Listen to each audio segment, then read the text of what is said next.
All right, guys, grab your coffee because today we're going to be talking about ambiguity tolerance in language learning. So, ambiguity tolerance, what is it?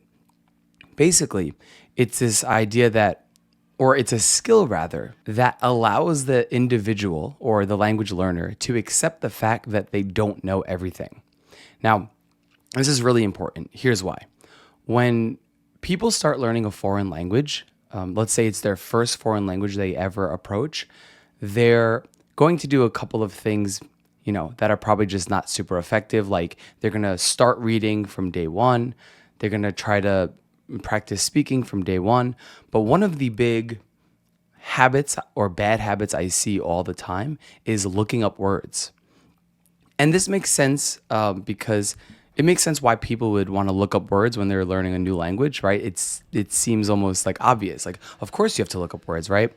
But the reality is, once we get to a really good level in our target language, we want to speak with natives, we want to watch movies, documentaries, read things, and we want to understand things on the fly. And we want to have the ability to hear and see new things and get it right away, like automatically understand it. That's the skill that we want to cultivate and develop from day one, right? Hearing things you don't know and getting them right away. So this means words you don't know, right? Like let's say you hear a new word and you go, oh, what's that word, right? Instead of looking it up, the skill that would be wonderful to have would be just to use your mental ability to kind of guess what the meaning is or just kind of naturally understand it. The issue with a lot of language learners is that they never develop patience or a tolerance for unknown words. They never develop a tolerance for ambiguity. So, how you might see this play out in real life is someone like me would tell you, okay, you're starting to learn Korean and it's day one, or you're starting to learn English and it's day one. What you should be doing is watching and listening all the time. That could be a drama, that could be a movie. If you're living in the country, that could be watching two of your native friends speak the language, watching and listening. But you'll start to notice that you don't know anything right away. So you want to look up words. That's like what happens, right? You want to know. Because if you're an adult learning a foreign language, in your own native language, you know everything. You can understand everything. You know what's important to know. You know when you hear new words, and even if you don't understand them, you can ignore them. You have that skill. The thing is, if we never go through a period of accepting the fact that we're not going to be able to know everything, especially at the start, then that skill won't develop. So from day one, if you look up words, every time you see a word you don't know, every time you hear a word you don't know, then every time in real life, when you're running into that language, when you're using the language, when you're immersing in it, you're going to want to look it up because that's the habit you've built for yourself. You don't want to build a habit of trying to look up things you don't know. I know that sounds counterintuitive, but this is a skill. So for example, let's say you're watching the news in your native language and there is a piece on a pretty difficult scientific breakthrough. While you're watching this story, you're going to hear, scientific words that you probably don't know. But to your native ears, you're going to say, I don't care. I don't need to know that. That's okay. That's not an important word for me to learn or look up. You have this ability. But when you start in a new language, we don't have that ability. Every word is kind of equal, right? Every word starts off equal. Every sound starts equal. Everything just sounds like a foreign language, which it is. And then once you start developing, ears for the language, you start to hear things. You're going to start to hear sounds that you want to look up because you start to recognize them. You go, oh yeah, I've heard that before, but I don't understand what it means. Let me look it up. It really depends on the individual. But in order to have good or a high ambiguity tolerance, you need to go through a period of not looking things up, not looking up words. This is like so crucial, so important because you need to build that skill, the ability to talk with a bunch of foreigners. They're all talking about something. You don't know what they're talking about, and yet you're okay with it. Psychologically, you're not, having a meltdown.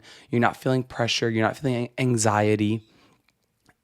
All of this comes from basically experience. Let's say every day for an hour for the next year, you're going to watch a movie in Korean. Let's say you're a Korean learner. You're going to watch a movie in Korean for an hour every day for the next year. And you don't look up any words during that time. 365 hours of just watching and listening. Let's just say you do that. And you don't look up words. You're going to come across so many things you want to look up and you want to understand, but you don't.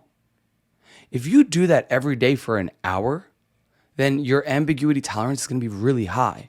And you're going to be used to not understanding things. You're going to be used to feeling awkward in the language, not feeling comfortable. This isn't going to be pressure at the end of that time period. Let's just, for example, for now, call it a year. You're going to be okay with talking to a couple of people who speak the language you're learning, and yet you don't understand everything they're saying. You're not going to feel anxiety. You're not going to feel the pressure to pretend to smile like you understand something when you don't. You're going to be okay with the fact that you don't understand because you've been not understanding every day for at least an hour for a year, right? That's just an example of the time frame. We could talk about what's a good time frame for how long not to look things up, how to grow this ambiguity tolerance, but this is a really important kind of aspect of language learning.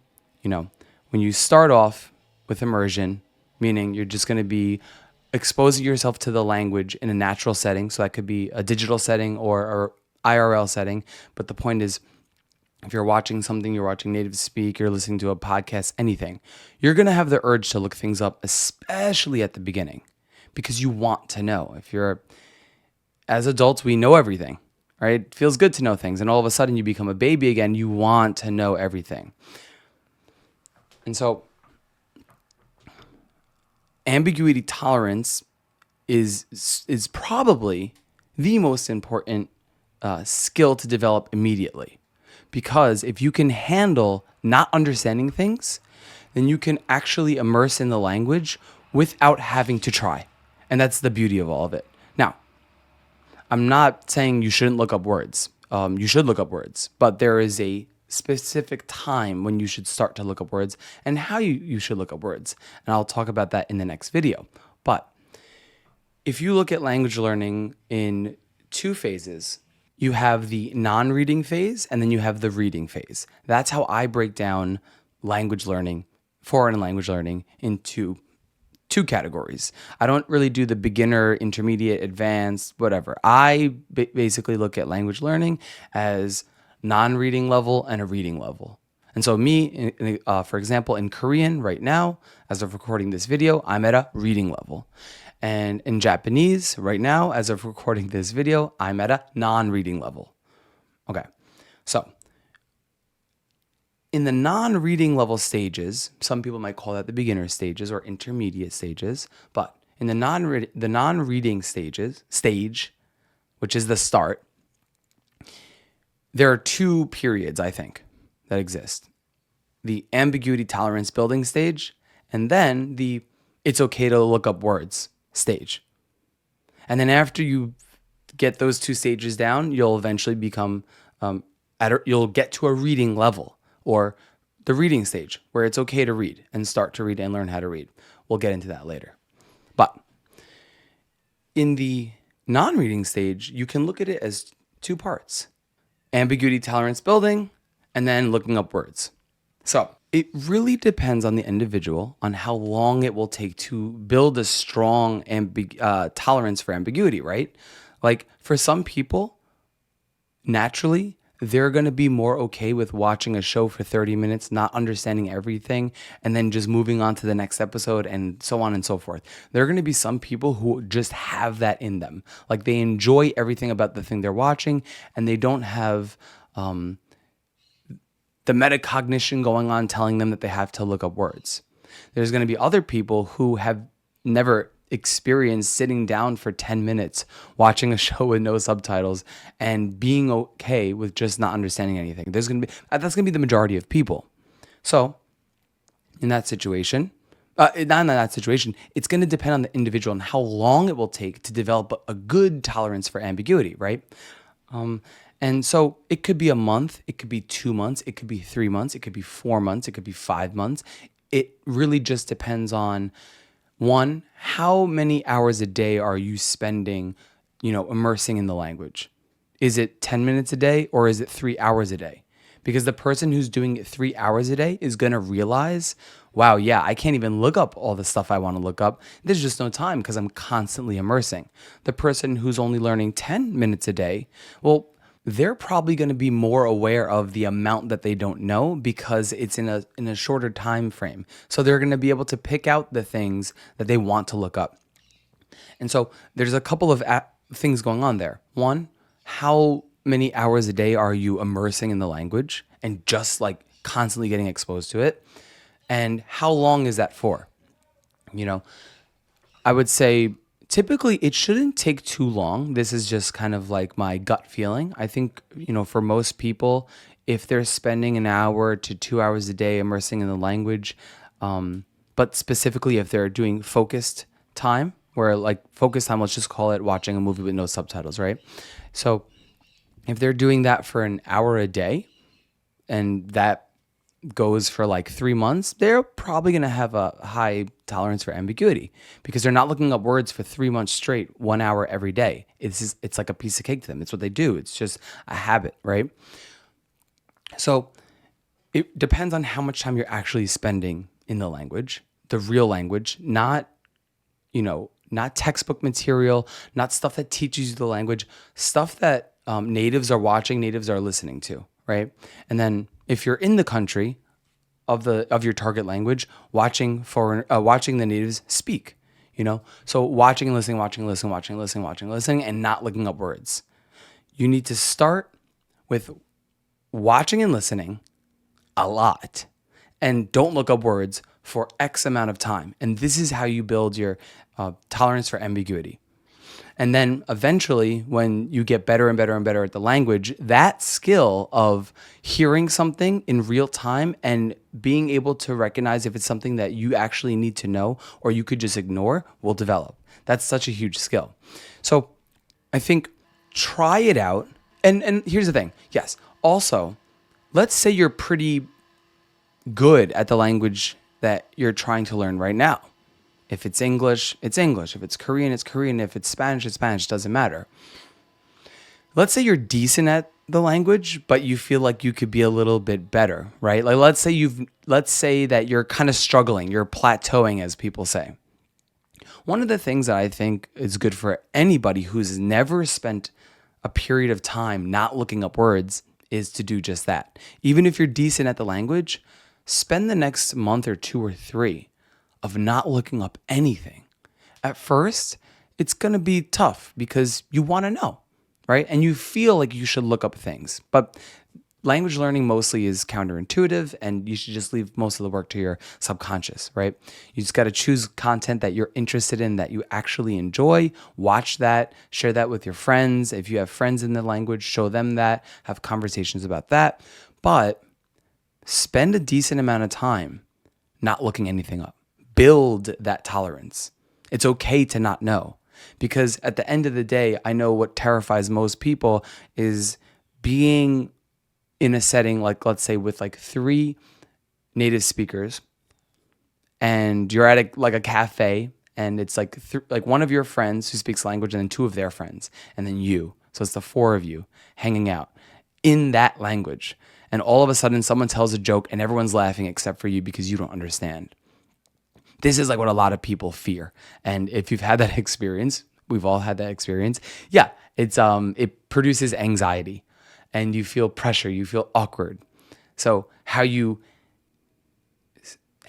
lessen that psychological, pressure that you feel that you're creating yourself, because who cares if you don't understand something, right?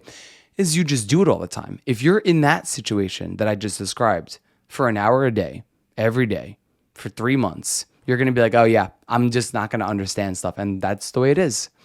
That'll allow your brain to just focus on what it needs to focus on, just learning the language. You focus on choosing the content, and sitting down and, getting your coffee ready and enjoying a good show or a good podcast or, a good drama or a good interview.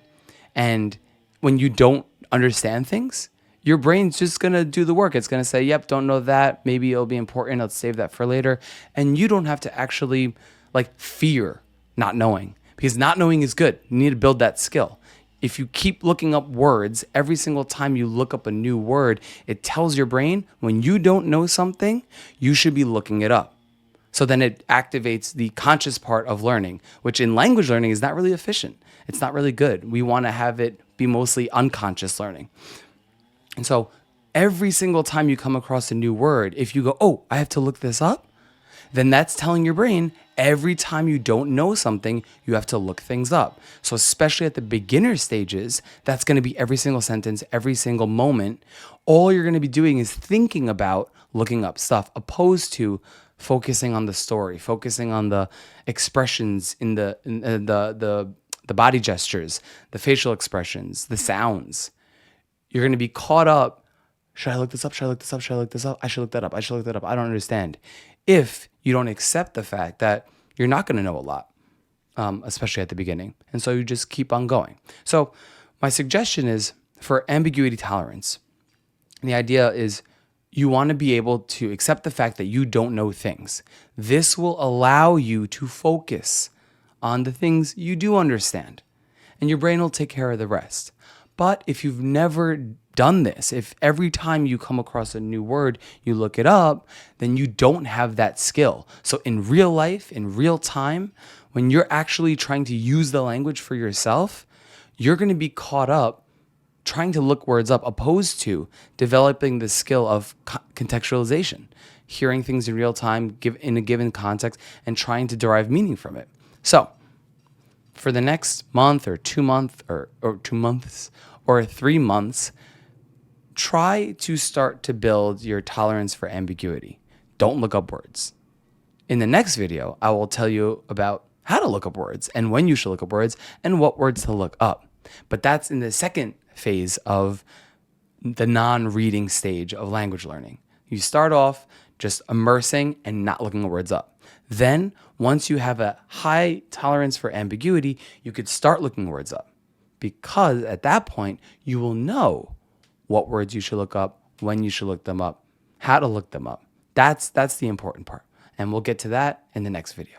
So, see you then. And if you don't have time right now, save this next video to your watch later playlist. So when you do have time, grab a cup of coffee and give it a watch. That action alone helps this channel quite a lot. Thank you.